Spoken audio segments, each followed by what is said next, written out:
हरियाणा के सियासी गलियारों में एक मुद्दा चर्चा का विषय बना हुआ है। आरजेडी के संयोजक शेर सिंह राणा हमारे साथ मौजूद हैं।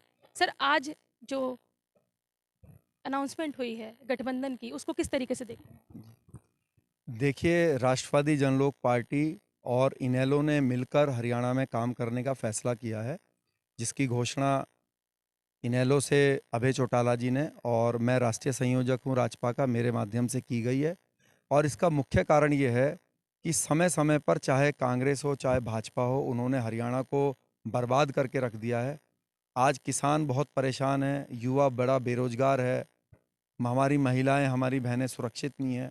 तो एक ऐसे राजनीतिक दल या ऐसे गठबंधन की प्रदेश को सरकार बनाने की ज़रूरत है, जो युवाओं की आवाज़ बन के उनको रोजगार दे, महिलाओं की सुरक्षा का ध्यान रखे और किसानों की समस्या को सबसे पहले स्तर पे जो है दूर करे। तो आज उसी ज़रूरत को पूरा करने के लिए हम दोनों मिलकर एक साथ चुनाव लड़ने के लिए एग्रीड हुए हैं। आज इनेलो की जो स्थिति है प्रदेश में, वो किसी से छुपी हुई नहीं है। एलनाबाद से विधायक रहे हैं, अपनी सीट छोड़ दी किसानों के लिए। आपकी पार्टी को ऐसा क्यों लगा कि इनेलो ही जो है आप दारोमदार आपका आगे आने वाले चुनाव में लेके जा सकती है?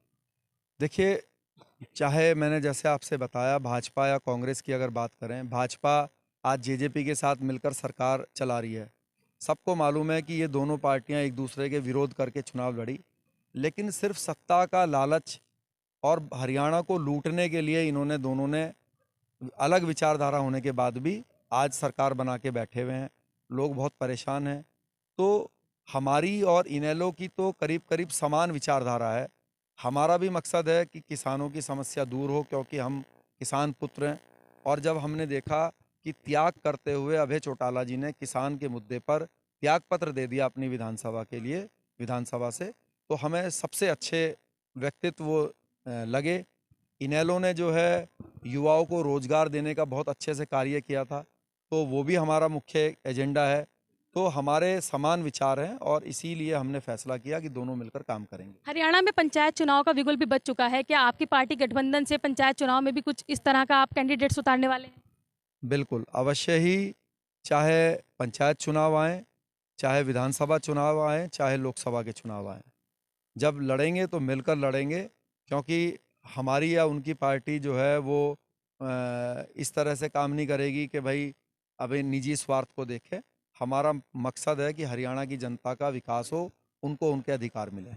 करीब 1.5 दशक पहले आप अफ़गानिस्तान गए थे। आज अफ़गानिस्तान की जो स्थिति है वो किसी से छुपी नहीं है। आप किस तरीके से देखते हैं तब के और अब के हालात में कितना फ़र्क है? देखिए, क्योंकि मैंने बहुत नज़दीक से अफ़गानिस्तान को देखा है, गली गली मैंने देखी है, गांव के गांव में बहुत इंटीरियर इलाकों में अफ़गानिस्तान में गया हूँ।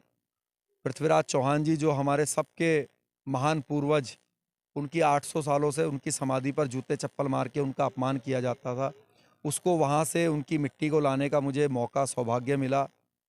गजनी के पास एक जगह है देयक, वहाँ पे मौजूद थी और वहाँ से हम उसको 2005 में मैं लेकर आया था। तो जब मैं वो 2005 और 4 में वहाँ पे मेरा जाना हुआ, तो मैं कंधार और उसके इंटीरियर इलाकों में भी गया, गजनी उसके इंटीरियर इलाकों में भी गया। तो मैं आपको बता दूं, जो आप बार बार न्यूज़ में देख रहे हैं कि 15 दिन में कब्जा कर लिया, 20 दिन में कब्जा कर लिया, एक्चुअली में जो वहाँ का ग्रामीण एरिया है, जो इंटीरियर प्लेस है, वहाँ पे तब भी तालिबानियों का ही जो है राज था। सिर्फ शहरी इलाके थे जहाँ पर नाटो फोर्सेस जो है पेट्रोलिंग करती थी और देखने में महसूस कराती थी कि अब सब कुछ ठीक है। लेकिन क्योंकि उस समय विश्व की जो मीडिया है वो उतनी ज़्यादा उसकी ग्रामीण इलाकों में पकड़ नहीं थी, वहाँ के कोई न्यूज़ नहीं देते थे वो, तो पूरे वर्ल्ड को लगने लगा कि भाई सब चीज़ ठीक चल रही है। लेकिन जब उन्होंने गांव से निकलकर शहरों पर कब्जा किया, राजधानी पर कब्जा किया, तो फिर वो पूरे विश्व की खबर बनी। इसका अगर परमानेंट सॉल्यूशन करना है, तो एक्चुअली जो तालिबान जिसको हम बोलते हैं, देखिए वो एक वहाँ पे उसको आप आतंकवादी संगठन नहीं बोल सकते, वो वहाँ पे कबीले हैं। जैसे 1947 से पहले यहाँ पे राजा रजवाड़े थे। अगर कोई अंग्रेज किसी राजा को मारता था, तो वहाँ की जो जनता है वो अंग्रेजों का विरोध करती थी। ऐसे ही वो भी कबीले हैं। अगर किसी कबीले के सरदार को कोई अंग्रेज मार देगा, तो बड़ी नेचुरल बात है, वहाँ की जनता उसको कभी लाइक नहीं कर सकती। तो इनको विश्वास में लेकर मेरी नज़र में, और नाटो फोर्सेस ने, अमेरिका ने क्या है कि तालिबान को उस लोकतंत्र से अलग रखा था। या तो उन कबीले के सरदार जो थे उनको भी इस लोकतंत्र का हिस्सा वो बनाते, तब जो है यहाँ पर ये समस्या नहीं आती। लेकिन अभी भी देर नहीं हुई। भारत सरकार का वहाँ बहुत बड़ा इंटरफियर था। आपको बता दूं, हजारों करोड़ रुपया भारत सरकार का वहाँ पे डूब गया है। मैंने अपनी आंखों से देखा। जब 2005 में 4 में मैं वहाँ था, तो भारत सरकार की तरफ से कंधार से हेरात की रोड बनाई जा रही थी। बार बार उस समय अपहरण भी कर लिया करते थे जो इंजीनियर वगैरह थे, लेकिन फिर भी भारत सरकार ने उसको कंप्लीट किया। लेकिन आज वो हजारों करोड़ डूब गए।